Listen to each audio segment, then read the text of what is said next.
Hey friends, thanks for taking time to listen in on a conversation that I had with a special person connected to this podcast. Some of you are new around here, so we've decided to rebroadcast some episodes. By now you've heard each of the guys' F1 origin stories. Well, they decided I needed a turn in the hot seat too and enlisted the big gun for this, my best friend and John's daughter, Rachel. So settle in to hear my F1 origin story. Warning you now, Rachel and I definitely laugh a lot together and definitely enjoy talking with one another. But before we get to the conversation, I need to take a moment to ask, have you subscribed to or follow the show on your favorite podcast app? Have you shared the show with your fellow F1 fans? If not, can you take a moment to do so now? For an indie podcast like us, that's how we grow. You taking these small actions, and we are growing because of you. The guys and I thank you.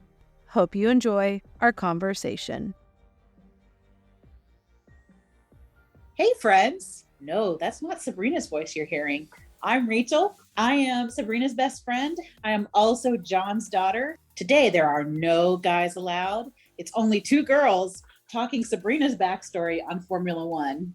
This is a delight for me to be in the position of asking all the questions. I can tell you that Sabrina is pretty nervous about this. She likes to be the one asking questions, not on the receiving end, right in the spotlight. But you know, my friend, it's your turn. You've done it to the guys, and turnabout's fair play, isn't it? Yes. This will be a very interesting conversation, to say the least, because I'm getting the sense that you are already having way too much fun. You know, you give me a mic and you allow me to tease you about something that I grew up being around. Of course I'm going to do that.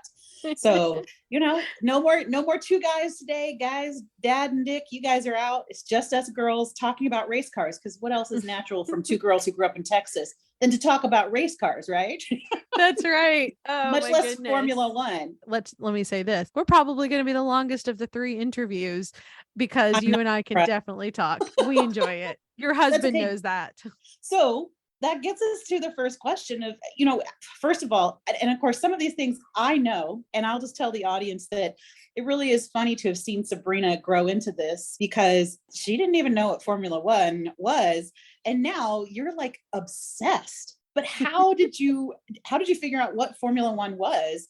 And how did you get interested in it, Sabrina? The easy answer is you. And in a larger scale, it's your dad. You and I became friends as adults. And in that, I think one thing we learn as adults when we want to become friends with people is an intentional effort to understand who that person is, what makes them tick, and not just the stuff implicitly because of maybe your personalities or where you are in life that make you click, but also trying to better understand your friend. It was probably, I would say, at least 10 years ago when in our friendship, because we've known each other, what, 20 years now? 20 plus. Yeah. This is kind of telling people our age a little bit if they do the math, but we won't give them too many more details other than We've that. known each other since we were 4. Yes. That's right. Yeah. 24. I love it. So I think it was probably 10 years into our friendship when I actually started becoming more curious. I feel like you probably said something in the early years, but because I'm so not a sports person, I really probably didn't pick up on it or wasn't that inquisitive. Plus, that was a different stage in my life. I think it just wasn't something that it was on my much of a radar. I knew it was there. But you didn't have much time for when you were doing school for anything besides school. That's true. So yeah. That's true. Yeah. Yeah. I mean, really, you were the one that helped me get through a lot of those years of feeling like that would never end. But yeah, so I think it was a conversations that over time, there's not a day I could like specifically pinpoint, but I just think it would be, you'd mention something or some story from your childhood in the racing world, watching your dad race or hearing stories about your parents and how they pursued your dad's dream. I think that's when I became aware of Formula One. Okay. And I do think it was a couple of years ago, you got like really into it. Anybody listening knows that Sabrina has a really analytical mind. And she started asking me all these questions about Formula One. And I was like, I don't know. I mean, I grew up with racing, and I like watching Formula One, but it was kind of my dad's thing, like, I'm like, I don't know, go ask my dad. And now look, you did. And now here you are. That's the truth. Yeah. I feel like I would pester you all the time. Like, so Fernando Alonso, who's that? And I was like, he's a hot Spanish driver. I don't know. Funniest thing, I remember you would tell me, oh, he's so hot. And I'd be going, well, yeah, he's kind of cute, but I want to understand like how he's driving and like what his story is and how he got involved. And you'd be like, I don't know. But that would be probably I feel like 6 years ago is when my interest really started to pay attention. And about a couple of years ago is when I just feel like I went down the rabbit hole, as I like to tell people. Yeah. Don't you think? Down the rabbit hole. Yeah. That sounds right. So what is it about Formula One that interests you the most? Like, what's your favorite thing? Oh, I think based off of the conversations, the guys would probably say, because I'm a Charles fan girl, is because he's a cute young kid, but that's totally not why. And you know that. I love it. One, I think it's the interplay of individual personal discipline and excellence inside of a team. Most people, I think, when they look at Formula One or just racing, think it's just about fast cars. But when you start to go down layers, you start to realize it's not just an exceptionally skilled driver that makes the team or makes the success of winning, but you have to have the team and you have to have all the people, the right people on that team, all working towards one vision. You have to have the resources. You have to have the design, the engineering, the science. And I'm so not a STEM girl at all, but I have such respect for the people who do, like, to realize, like, I think when Dick has some of his points about the arrow and all the different stuff, if people could see my face, I'm like trying so hard to follow because that's so not my norm way of thinking. I'm a very analytical, as you said, but not in the science world. It's all about logic and stuff like that. I think math is not your favorite. I do know that's this. right. I told your dad the other day, I said, I'm so not the numbers girl. Please don't ever expect me to be that person. Yeah. So I think that also increases my respect when I realize the level of excellence that is required to even be a part of a Formula One team, be it the people, the engineers, the mechanics, and even the people inside of marketing, all of that. You have to be at the top of your game. And as a person who believes in excellence, I think that was something that was super attractive to me, to see this in a different realm than what I had ever really considered or thought of. And that really took time to pay attention more than just looking at the cars going fast, and to realize, and that was probably some of the conversations you and I had when I started watching races, and I would hear the commentary and you would kind of drop those hints and little nuggets, which then would make me go home and want to explore that more and read up. That's when the questions started to come. That makes sense. It's a very typical Sabrina response. And I mean, at the end of the day, like, and we've talked about this, when you first got into it, but because I grew up with it, but Formula One in particular, but road racing, I don't know of anything more exciting. The adrenaline of that when you're there, but then you start to realize, and I learned a lot of that from Dad, the discipline of it, and you're right, the teamwork and the strength, both physically and mentally and emotionally, that the drivers have to have.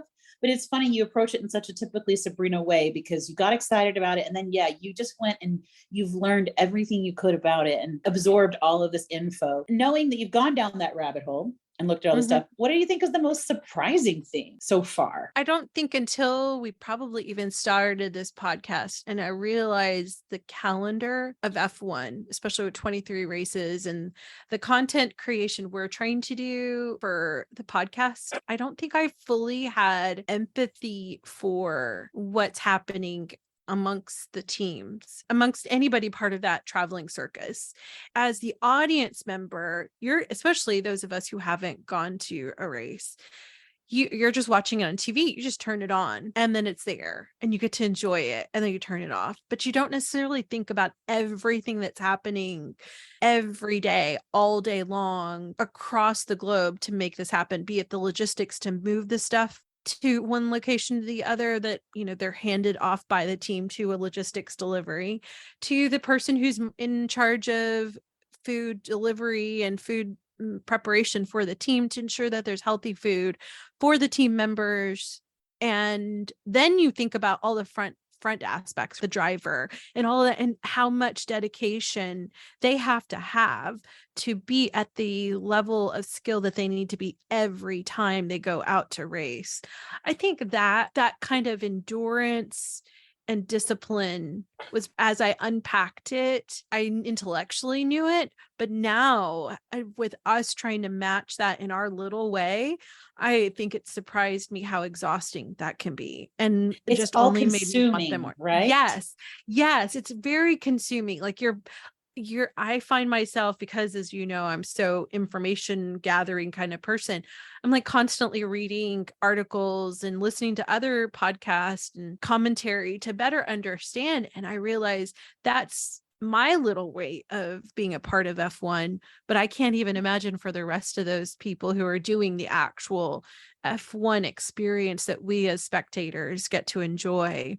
Yeah. What that must be like. And I can see where the burnout that I have heard about, the challenges that they have, I have a greater level of empathy, I think, especially when I also talk to your dad and to Dick, and I hear from them a different side. I realize there's so much more than we as fans may truly give credit, which is one of the reasons why I enjoy our conversations, because hopefully those who are listening will have even more appreciation for everyone who makes F1 possible.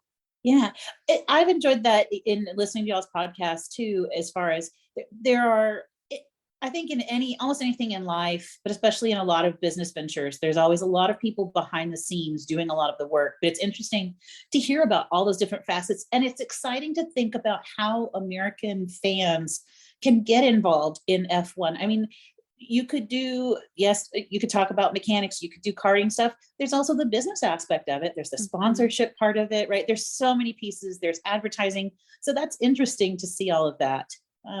What about, Formula One is there's a lot of lessons that can transfer. I know you've looked at that, but what about other sports? Now, I know you pretty well, listeners. We're kind of music people. This is how Sabrina and I met. So sports, and we live in Texas. It should be football, but are there any sports that you like besides Formula One, and any sports that you do? I think you know the answer, but we're doing this as a courtesy to the rest of the listeners. So, are there any other sports? Not really. I don't really care. I mean, I can sit at a baseball game and enjoy a baseball game, but am I following the schedule? No, not really. I know I have no clue when it comes time for the Super Bowl, who in the world is at the Super Bowl. I usually find out at the Super Bowl party who in the world is playing. I would say I enjoy games like cricket. I think that that's a very fascinating game as well. But baseball and cricket probably are the two that I would watch intentionally, but not to the level of my excitement for F1. Like I really and truly try to build my time around being able to view F1's races and free practice and quali as much live as possible, or as quickly after it happens. I know that my family thinks I'm kind of insane because I'm getting up at 2 or 3 in the morning for some of these things. But I find that, especially for someone like me who likes to gain information, I actually enjoy watching free practice because I can see and hear things without the excitement of the race. And I find that Formula One, as a commentators, they give a lot of information that I can just listen to. So sometimes this is so funny. You'll know this. I'll listen to it while I'm laying in bed, and it may be 2 a.m, and just kind of like have it playing and listen, or while I'm working, I have it playing in the background. And then when they say, "Oh, look at this," then I'll pause and I'll go and look at that. So that's kind of the way that I've tried to assimilate as quickly as possible information. No, it's definitely true. We kind of have to plan if we're going to get together. We have to look at the Formula One schedule and see when that's going to be happening. And I remember you talking about watching quali, and I'm like, you got into this about the time that we had kids. I was like, you're just going to have to catch me up on what's going on because I do not have time. So that worked out well because I knew what was going on just through you. But yeah, you definitely Formula One is the sport that you kind of eat, sleep, and breathe right now. So another funny thing, as you got into Formula One, I saw you start to drive a little faster yourself, my friend. Really? I'm the daughter of John Duke. So of course I love this. People should always drive faster in our opinion. You know, everybody in our family, our excuse for speeding tickets is it's dad's fault because he taught us how to drive fast. But what do you say to somebody who thinks that Formula One is just about driving fast and about fast cars? Oh, no. I think it's definitely a lack of going deeper. And that, yes, at the very basic level, it's fast cars, but it's engineering. I think that's something even this last year I've seen more and more with the rules and how the implication of the rules. I don't necessarily know that in past years I would have understood that, but the rules change shows you that in practice. I think it goes back to what I said about teamwork and individual discipline, because like what we're seeing now, you can have excellent driver, but if the car isn't there, then his skill is kind of squandered. Or if you have a driver who isn't an excellent car, but he's not matching the car's performance, that's also disappointing. And it's also, I think, the psychological aspect of it. And it's also an amazing business. I think most people fail to realize what big business it is and the politics of it, and just also the economic value that it brings to a given community.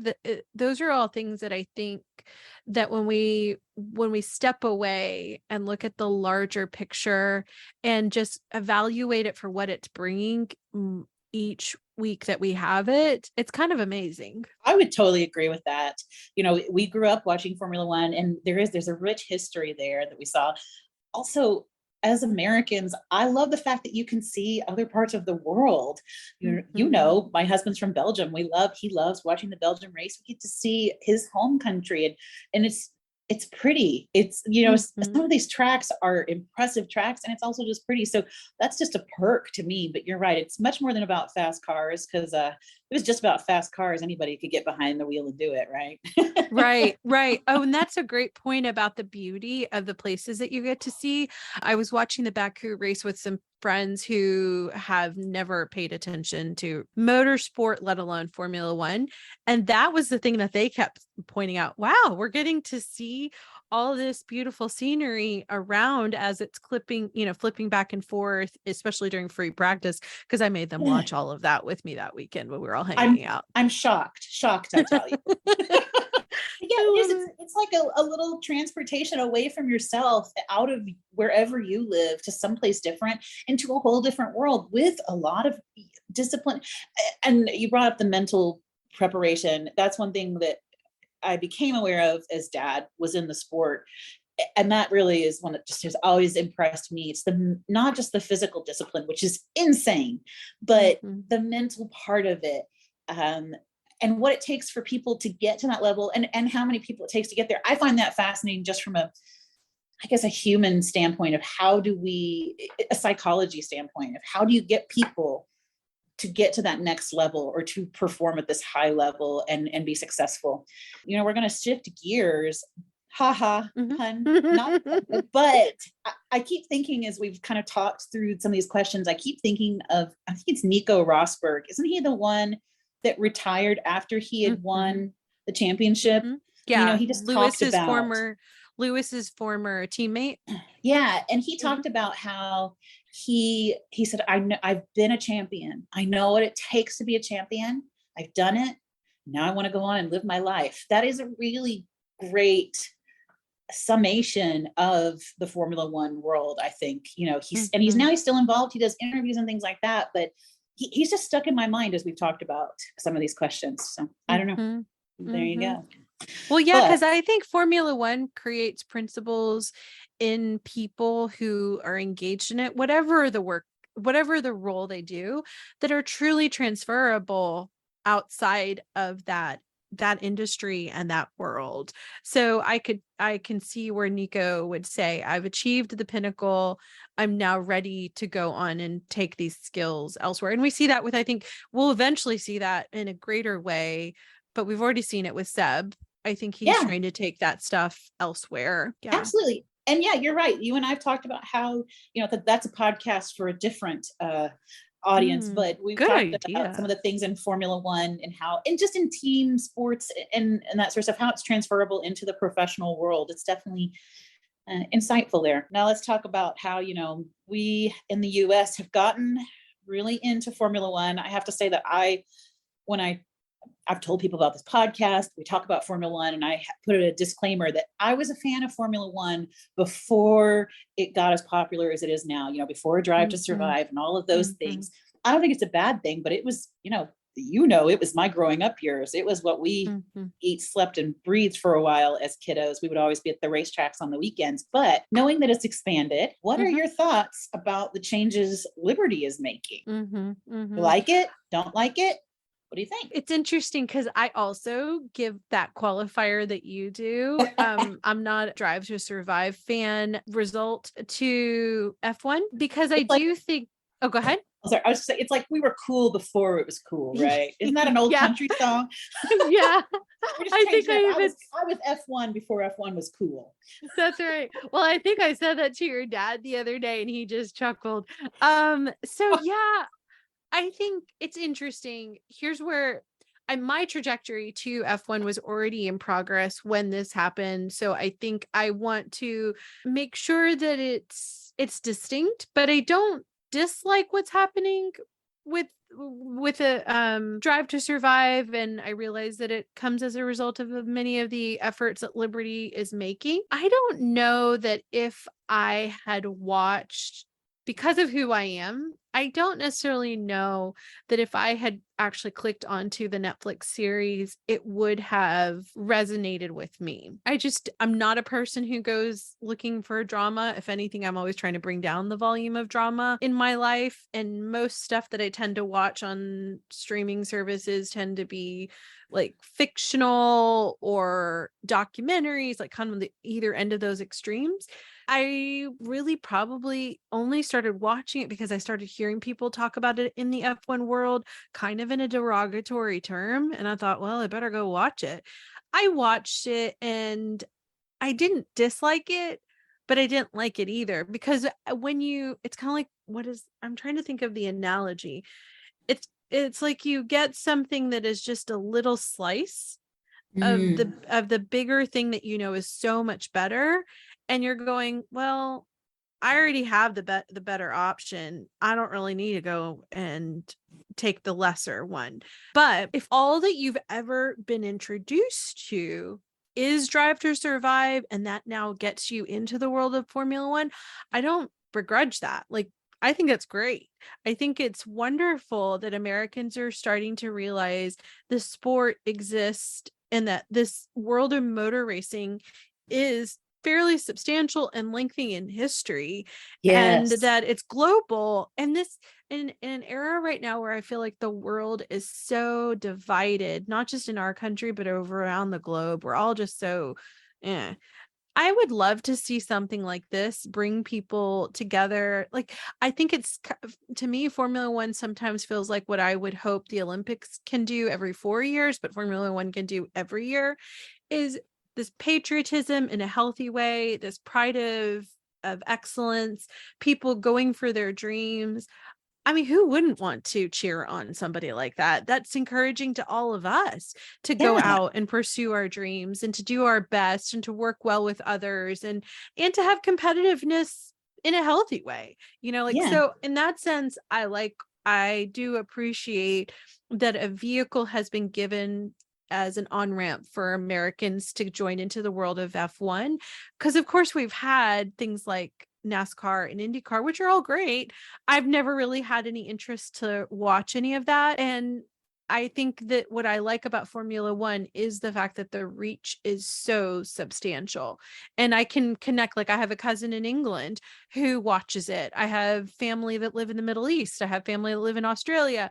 Like, some of them are F1 fans and some of them have absolutely no clue. They were like me 10 years ago. So I could see that eventually more and more people knowing about it would be something that would bring a sense of, hey, we're in this together. Let's enjoy this together. I love that. The idea of it being like the Olympics. Of course, I'm biased because I've always grown up watching it and really love it. But I hadn't really thought of that. And I think it's a good point that I'm trying to think of any other sport. I mean, I have friends in the States who follow the English football. I have to say that so we know it's not the American football.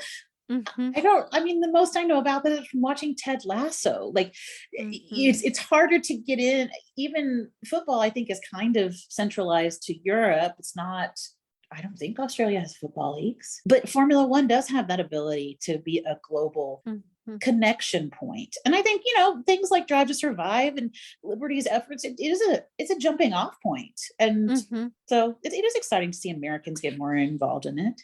Yeah. And for something as complex and as technical as F1 is, I think the beauty of Drive to Survive is that it does remind you that there are human beings involved. And I like the way that they try to pull back the curtain so it doesn't feel so intimidating to try to understand it. Because the basic storylines that are created, I think, help you to go, oh, okay, I can approach this sport and not feel like I have to know everything. What's a outlap and what is, the various flags and all that kind of stuff can be super intimidating to people if they're just all of a sudden turning on ESPN and they see that and they have no motorsport background.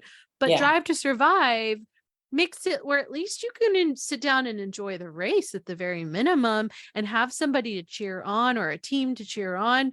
Like, I think that's a very good thing. So people are more invested in it as a result. And some of that is just we, in this day and age, we like the personal connection. We like knowing people's stories, right? So I think that it may not be the way it's always been. Dad and Dick may have different opinions, but it is something that is appealing to audiences and gets them more invested and involved. So if I'm a new fan, and maybe I've watched Drive to Survive, or I've watched some races, maybe I've got a crazy friend like you that's trying to get me into Formula One. What do you think is the critical viewing or reading? Now, knowing, here's my caveat, that not everybody is going to spend as much time and go down the rabbit hole as deeply as you have done. What do you think? Where should they start? What do they need to make sure they watch or listen to or, read? That's a good caveat that you put on there, because I could list about 50 million of them, and people don't realize that's probably how many resources I've gathered. That really is true. Give me your top 5. How about that? Well, so I think book-wise, if you like books, Formula One has about 1, 2, 3. I'm turning over my shoulder to look at my library.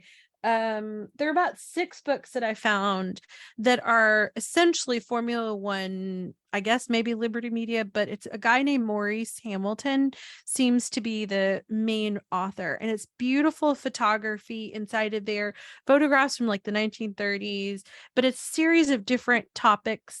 One is the history, another one is about the champions of F1, the circuits that F1 has had and or has, because there are not all circuits that have been raced on are still in use. There's also, I'm trying to see here, what they call the Mavericks, some of the people who really changed the face of F1.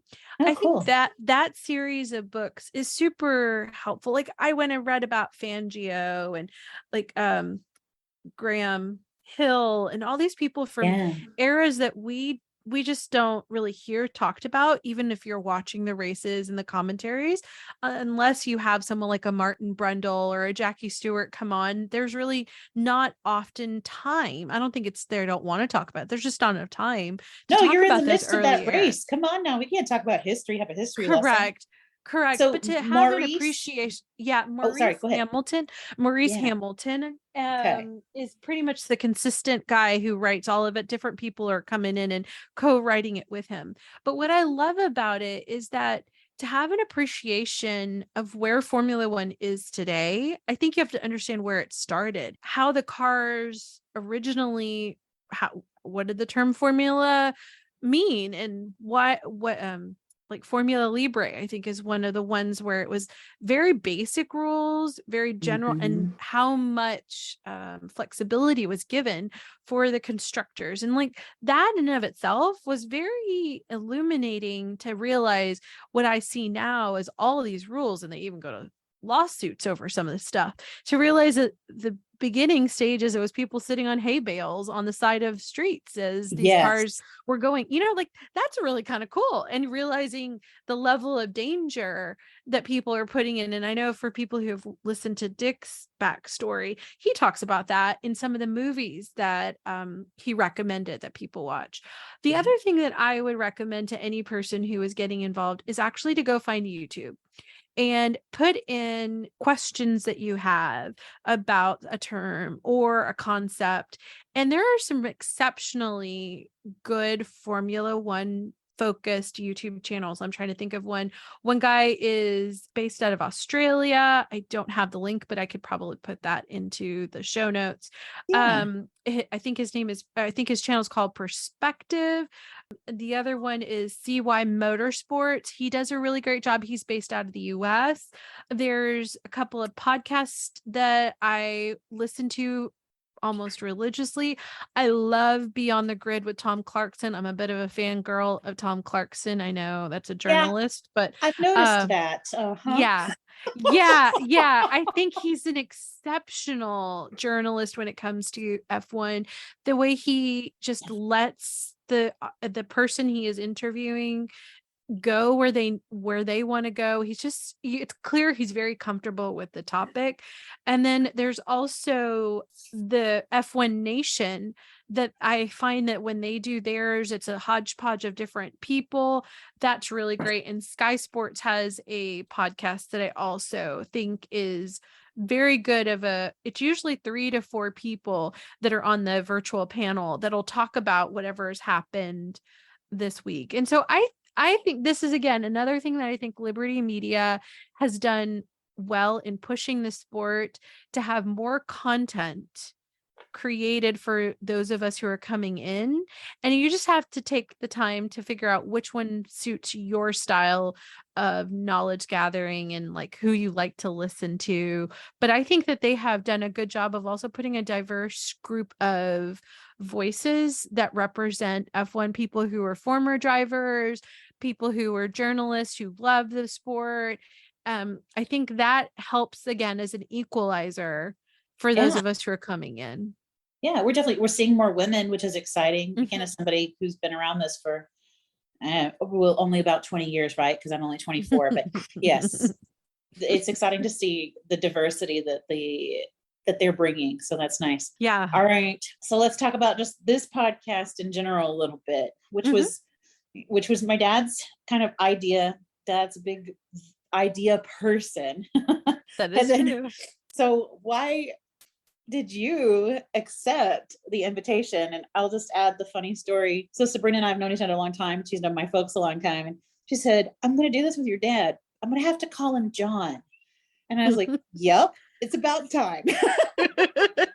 It's true. And I was telling him the other day, and I was telling your mom, I said, I think I finally have gotten comfortable calling him John after this many months of doing this. So why did I accept the invitation? I think at the very basic level, I was very honored that they would choose to ask me. I know both of them have very deep Rolodexes of people both in and out of the sport. And the fact that they would invite me to be a part of it, I was like, yeah, thank you so much. And then the byproduct of it is it's conversations where I get to learn. And what I hope that even when I do the intros, people realize that it's intentional that I say listen in, because these are conversations that John and I would have had regardless of whether or not a microphone was in front of our faces, because I would go to him with these questions. Yeah. And then go ask Dad. And you did. Yeah, exactly. Like I would send him messages before and after races. I'm like, okay, what is this I'm hearing? That. So in that sense, it was like, well, why not? Maybe there are other people like me who need to have something that is, because some of the podcasts that are out there expect a level of technical understanding that I don't have. Some podcasts I think that are out there are such that it's more about the drama. And I'm not saying that either of those are wrong. I think that's great. They should be out there and enjoy that segment of the market. I think for us, I think we were wanting to find kind of for people like me who are saying, I really want to dive deep, but I don't know where. And to make it approachable was our goal. And so when they said that it would be two guys and a girl, I thought I also like that. It shows, and we're intergenerational. I love that. The main equalizer is all three of us are from Texas. Everything else, our three backgrounds are very different. And I think there's a lot of mutual respect. I'm grateful that he invited me to be a part of this. Well, it's been really fun to hear you guys talk. I mean, basically everybody listening to the podcast gets to listen to what I was listening to you and Dad talk about. And Dick does add some fun nuggets. He adds some great stories, and his perspective is very fun to listen to. I think I kind of know the answer to this question. I think that you would hope that listeners would take away a better understanding of the sport, hopefully a more in-depth or broader perspective of Formula One. What else? What else are you hoping people get from this podcast? I think that's it. Is like, if someone listens to, some of our conversations can be as short as like 30 minutes, but most of them can be up to 60. We try to be at 45, but we all are just enjoying our conversation. I'd love if someone says, I'm listening to this while I do X, chore, maybe they're folding their laundry. And I just enjoy having you guys talk and me getting to listen in and learn something new about the sport. So that way, the next time I go watch the race or next week's race, I have a better understanding. Or I was questioning this call, and John and Dick really helped us to see why this decision was made by a team to do X, or for the stewards to make this decision or penalty, that kind of thing. I think what it does is it gives back to the sport, and it helps people to feel like they have a seat. It's not like you have to be sitting on the grass you can be having a seat in a grandstand, virtual, of enjoying a comfortable spot and knowing that you're a welcomed part of this community. That's a very typical Sabrina answer. You find something, you love it, you want to share it with others. Oh, thank you. I love that. Well, what do you think that Dad and Dick bring to this conversation? I have smart aleck answers, like their years of experience and their amazing wit, but I'm teasing them a little bit. But what do you think about the two of those guys together and what they bring to this podcast and to the conversation? Yeah, I think they're the perfect complement to one another. They both have known each other for so long, so that just like I hope that anybody listening will see, you and I have a camaraderie and an understanding and a deep appreciation for each other. I, as a third part of the conversation, feel that with John and Dick, that they really enjoy talking and discussing F1, but even more than that, they have a very abiding friendship. And so that, I think, allows for them to complement each other like a yin and a yang, in the sense that I told your dad the other day, I said, I think you approach the conversations in a very surgical way. Like, you do a great job of laying the parameters of a question. Like, if I ask a question, and you set the table. And then what Dick is an amazing storyteller, which your dad and I had this conversation too, like that Dick has amazing stories and he knows how to tell it to you in a way that you're just like, wow, that's so cool. And and so if John is coming in and setting the table, then Dick is coming in with a great appetizer, and then the entree, and then the dessert. You can't do one without the other, right? Like, you got to have a not beautiful, but you have to have a table set. Like, you got to have the plates and all that kind of stuff to eat in a group.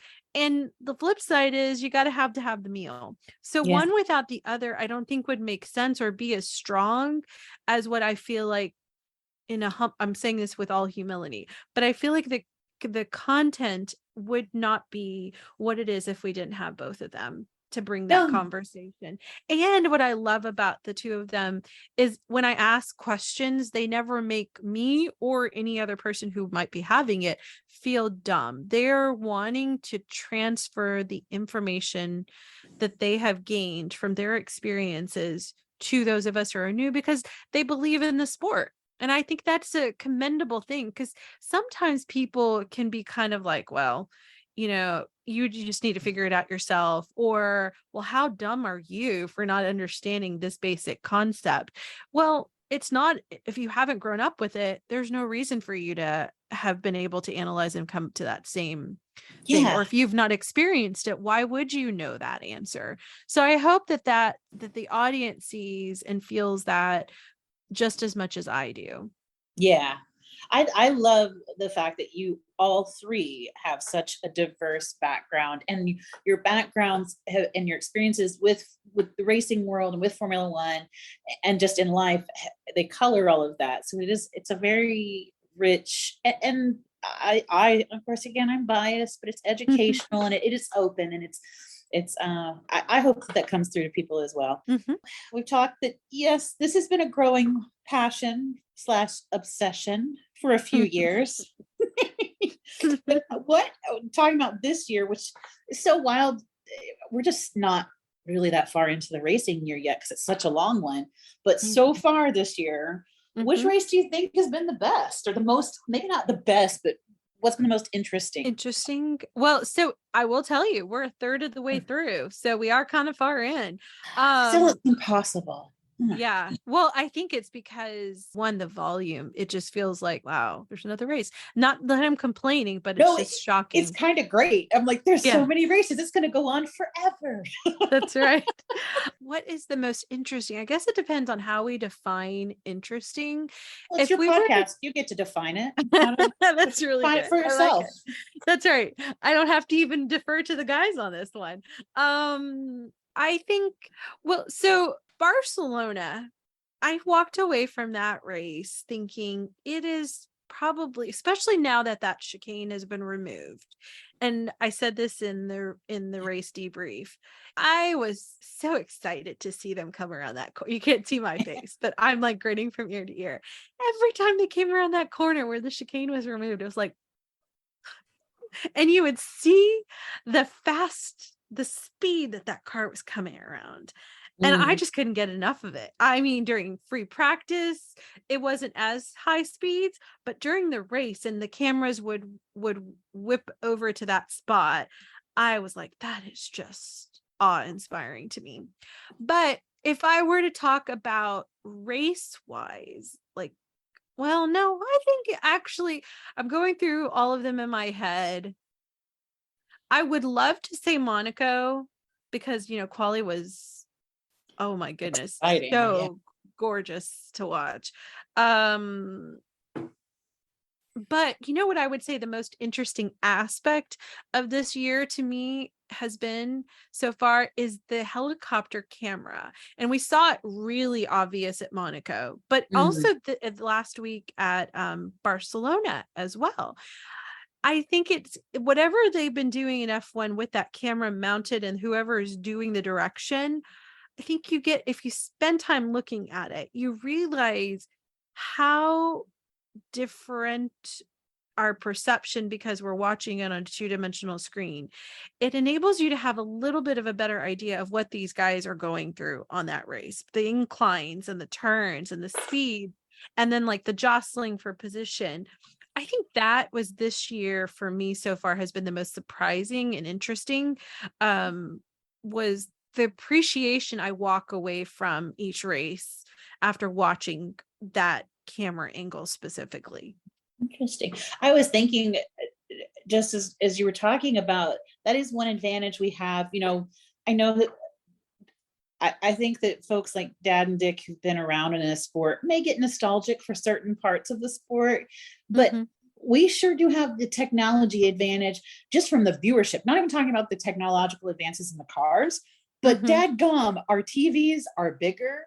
They are Yeah. better. We've got better Yeah. cameras. We get a much better picture at home than the That's folks right. 30 years ago. It's pretty incredible. That's I mean, right. there were hardly any races to watch. I don't know about you, but we had one of those silly dial TVs growing up. So it was not as good of a picture as we've got now to That's right. appreciate those Well, camera angles. I mean, even that 1989 Senna at Monaco race, like when he's doing the lap and you're watching it, it's so, I mean, I'm not knocking anything Senna did, but the Yeah. quality of the video is nothing compared to what we see on the regular onboard cameras. And then now with F1 TV, you can go and watch the entire race from the perspective of any of the drivers, which again, because I go down that rabbit hole, I tend to watch those afterwards because I want to hear what the engineers were saying, the strategists were saying, what was the driver saying. Half the time it's really quiet because he's staying focused, but then when he starts talking, you want to go, well, why is he talking? What is he saying? And what is that what could I be learning from what he's seeing as the driver? Yeah.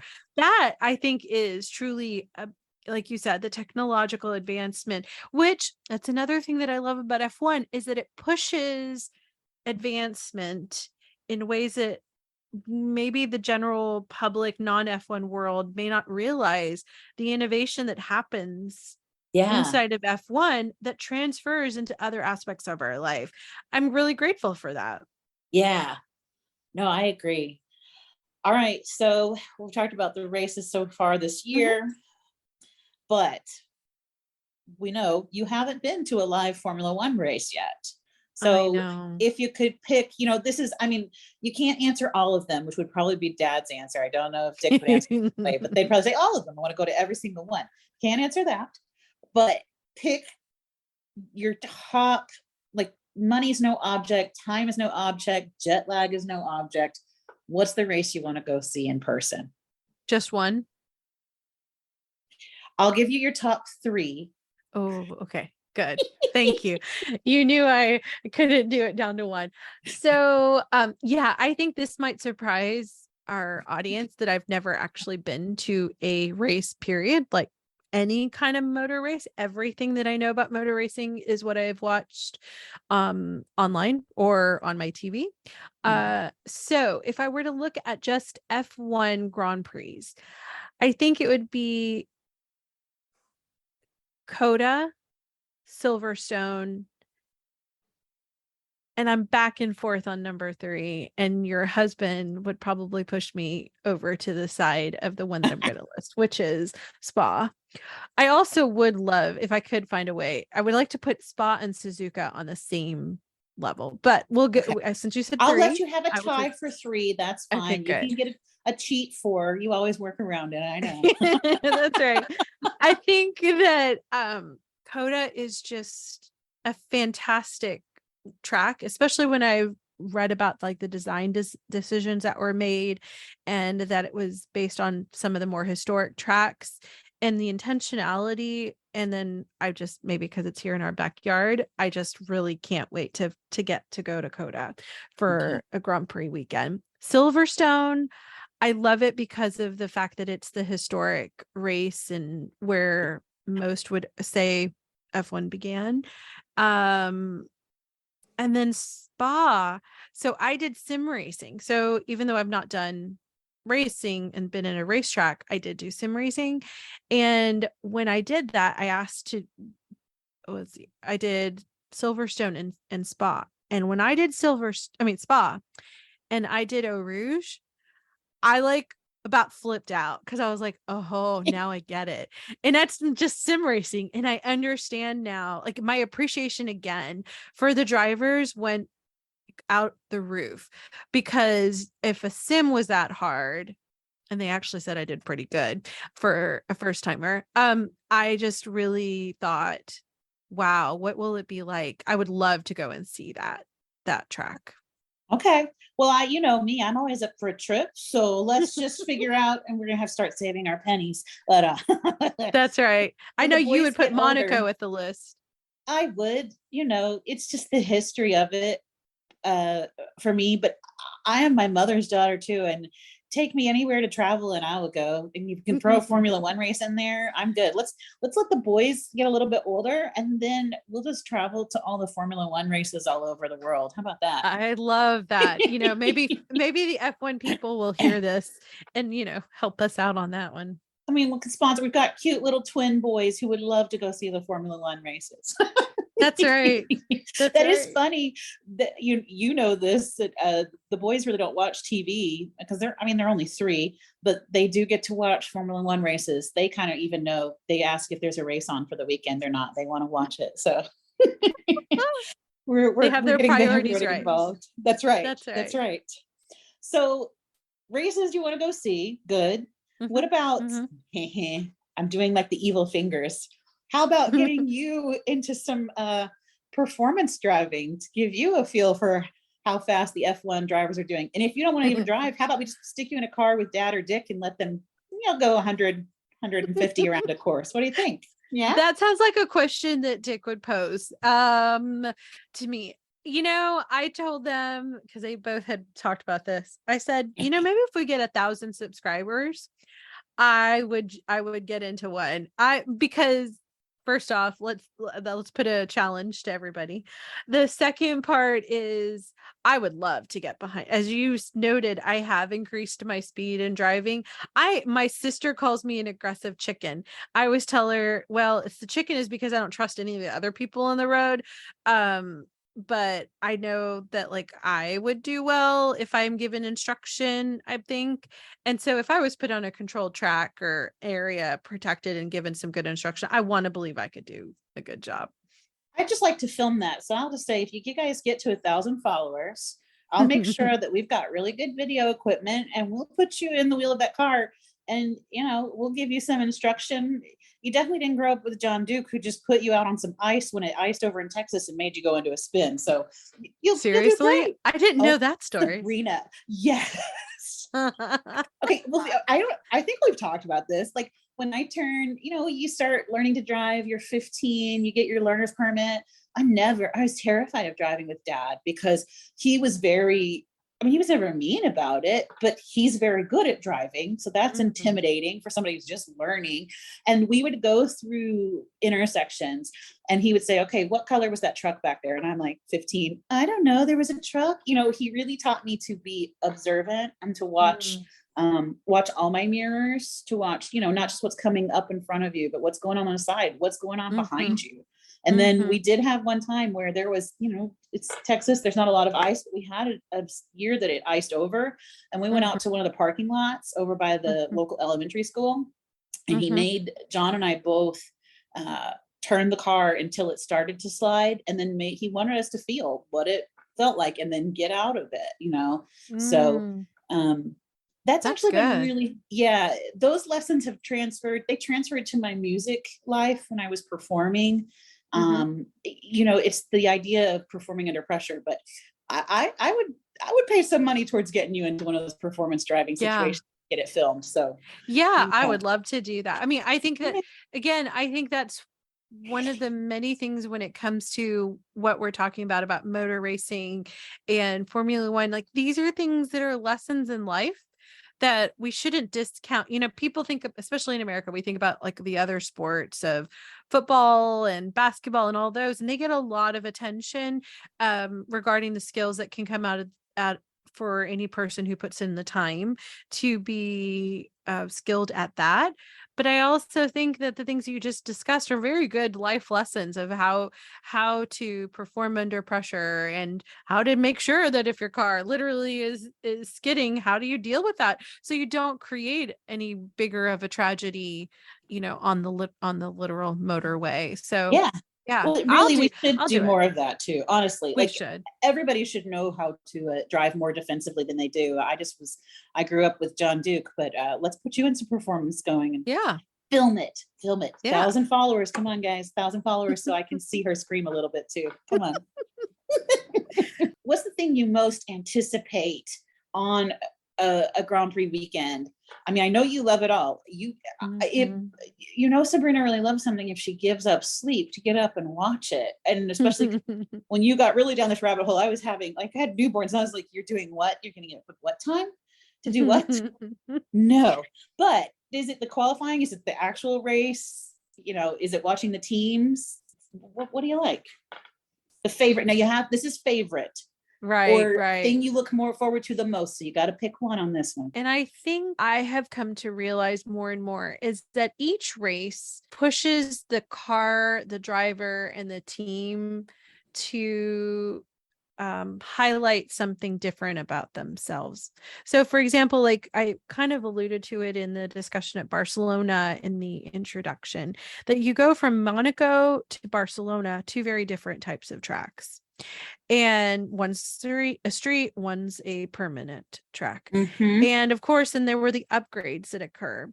So I think what I always look forward to is to see, what am I going to learn this week? What am I going to learn about the driver, how they have adapted or how they have been affected by the last race or in the interim if things have happened? How is it that this track is going to show us about maybe the car and its development, or the team? Are they working and are they gelled, or how are they going to perform? So it's always kind of like that comparative analysis, I guess, is what I like to see. And then at the end of the year, especially during winter break before we start the next season, I like to review some of that stuff and think about, what did we forecast at the early part of the season, and then how did that match up with what we ended up seeing by the end, because that's the thing, like even where we were watching Aston right now, they didn't have the best of results. This is the first time this season they didn't show up on the podium. Well, yeah, is that the new, especially when you think about last year, it was around this time that Charles started to have his decline as a driver, and you can kind of pinpoint, in my opinion, some of that too, the calendar, the track, where the teams are in their development, and even some of the questions that I've been trying to glean from the guys are trying to help me on that hypothesis that I haven't quite proven just yet, because I don't think I have enough time in the sport to really know. I feel confident in what I am kind of perceiving. But does that make sense? Like, it's like new data each week. I was just laughing. You're such a goofball, because your favorite thing about Grand Prix weekend is the analytics of it. You crack me up. I love you. I'm glad you do. That's great. So yeah, but it doesn't surprise me. It does make sense. All right. So we're getting to the end of this, and I'm going to change up the order of these questions. Let's start with what's your daily driver, and what's your dream daily driver? What do you really drive? And then what do you wish you drove? Oh, that's a good question. So my daily driver is probably so not fancy and so very American suburban. It's a Honda CRV, so it's a small SUV. What would I drive? My dream one? That is so hard, because there's one side of me that wants like a big vehicle, and the other one wants a very small, and I think more I would incline to a more small sports car. I really love the beautiful design of a Porsche. Yeah, I think girl. it's so smooth and just really gorgeous, and I'm learning to understand that a little bit better. I think it's just the artistic aspect of the Porsche is what it is inclined, but I also have always loved the Mini Coopers, and I think that largely resulted from the movie The Italian Job, and I watched it and saw how she could just zip and move, all of them could zip and move around in their little car, and I love that idea of it. Yeah. No, so talking about Mini Coopers, now I'm just going down a little tangent, because Dad and John both bought, they had the first year really nice Cooper S's. They're so much fun. Did you ever ride in the car with him? Did you No. And have you ever ridden with Dad or Dick, like really taking you out and driving like they can drive? No, neither one. I've never been in the car with your dad. I've only been in the car with you and I think your mom. I don't think I've ever been in the car with any of your siblings. Okay. If I have been with one of your siblings, it would probably be your brother, John. And then no, not with Dick. I'm just thinking maybe we get to 500 subscribers, and maybe we put you in the passenger seat with Dad and Dick and let them take you out and show you a little bit what that feels like. You're giving these guys ideas. Oh my goodness. You don't know that there weren't phone calls before we talked. Ha ha. Oh, that's so funny. Because the first time Dad was just showing us what the Mini could do when he bought it, and you take it out on some of the back country roads, you can have a little bit of fun, Sabrina. Yeah. Oh. 500 subscribers. We'll put Sabrina in the passenger seat and let Dad and Dick take her for wild drives. Okay. Great. So tell me this, oh fangirl. I really need some people to be on Alonzo's side. Come on, guys. Well, I don't dislike Alonzo. But you don't love him the way I do. I know. That's true. And Dick. Dick is a huge Right. Fernando fan. Why He I calls like him Dick Fred. so much. Yes. So what color are Charles's eyes? Oh, have I stumped the fangirl? You actually have stumped the fangirl. I think they're green, but honestly, I've not really looked that closely because contrary to everybody's possible perception, the reason I'm a fangirl of Charles is really not because he's a handsome guy. I'm not in any way detracting from his handsomeness. It's actually, I think it's his personality and his personal story. I think that I've resonated so deeply with. First off, he just seems like a really good human being. There's a level of humility that despite the fact that he has reached the level that he has, that he doesn't think too highly of himself. And I think it was the YouTuber I was talking about from Australia. He got to go to the Australian Grand Prix this year, and Charles did not do well there. And he highlighted that Charles was walking through the paddock after his DNF, and a young kid comes up to him, and keep in mind this is demoralizing for Charles, and that kid asked for an autograph, and Charles stopped. He saw this with his own eyes. He said he stopped, he smiled, he took a picture, and he signed the autograph for that kid and even patted him on the head. And the YouTuber said he didn't have to do that. He could have totally just walked away. I mean, everybody would have understand being so emotional and not wanting to be with a fan for that moment. But he did it. And I thought, that only reinforced to me what I think I perceive. And the stories about his dad passing, his friends, Antoine Hubert and Jules Bianchi, and listening to how his life has really been about motorsports and all these people in his life passing. And I feel like as we watch him right now struggle, and I hope he can get out of this struggle.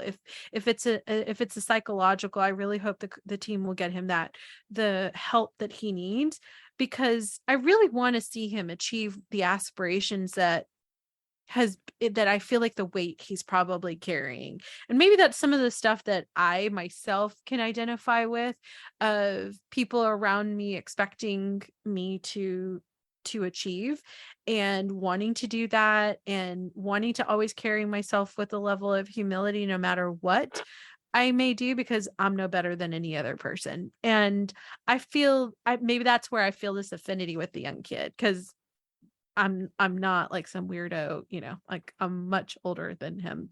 So that would just be weird. He's a kid. You might have caught me, a little bit with that story. That's a great story, I guess. Okay, you can keep being a Charles fan. Thank you. But you're right. He does. That's one of the fun things about this sport too. And you can also show a little bit of your teaching background in the whole wanting him to be successful and wanting to that. And you and I have talked about this a little bit, in teaching, when we see kids, I'm using air quotes, but in the 13 to 18-year-old, and these guys are 20, they're not much beyond that, 22, but it's just fun to see human beings grow up and be their best selves, right? And that is part of the fun of this sport. It's a great sport. And so, okay, Charles Leclerc, I do think he has green eyes, but I did not fact check that one. So I was counting on you. Sorry to disappoint you on that one. But hey, Fernando, he's closer in age to me. So that's why I'm okay with that. Yeah. But I think I read the other day he's in a relationship. So good for Fernando. Maybe even that, I love this about the sport. Someone at that age where, especially now more than ever, where I think ageism is actually very real. I love the fact that he's proving that, with the hard work and putting Yeah. that discipline in, you can continue to do that, especially with our medical innovation now.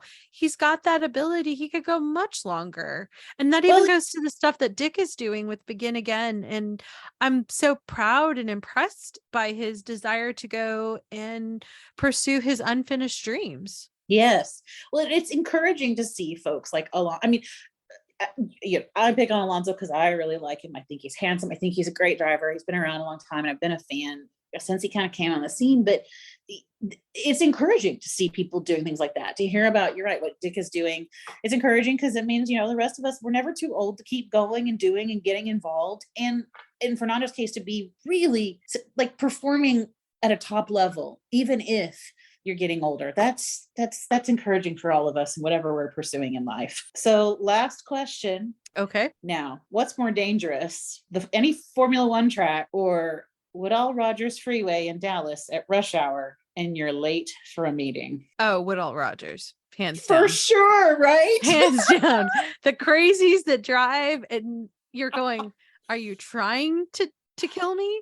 It's like F1. I actually trust those drivers so much more because they have developed their skill. But people that have no business driving are given a driver's license. And I just sit there and even today I was driving and I thought, this one person, everybody else is going, I would say about 8 to 10 miles over the speed limit. But this one person wants to go exactly the speed limit, causes everybody to slam on their brakes. I'm going, I understand the law. I do. I'm a lawyer by trade. But right now you are creating an absolute hindrance for all of us and creating a possibility of an accident of someone not paying attention. And this day and age, more people are not paying attention than they are when they drive, which is a whole nother, we could go on for an hour on that.